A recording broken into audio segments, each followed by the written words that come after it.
Hello everybody, welcome back. In today's video, we are fixing the issue where your graphic cards is not opening or being detected in Windows. This can happen after an update, driver problem, or even the BIOS setting. So let's go step by step in order to fix it.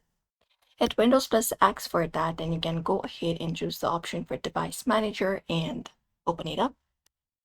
Once you open it up, you can go over to look out for display adapters and expand it up.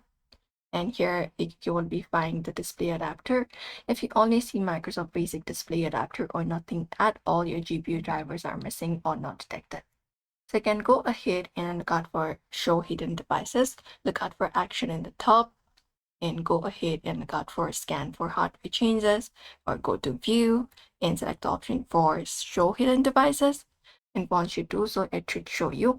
See if your graphic card show up or grayed out. If it is shown here, you can back click on it and look out for the update driver option.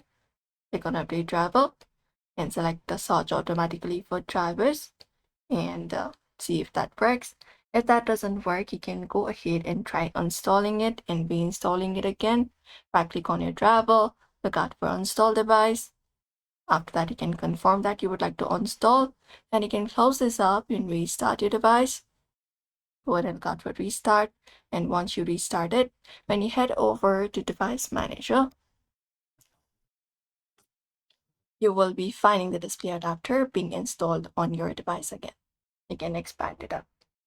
And that's it. You can just go ahead and follow up this process. You can shut down your PC, check for hardware connections, and plug it and reset the graphic card, and that should do it. And after that, under display adapter, you can go ahead and even try disabling the device and try going ahead and again enabling it as well.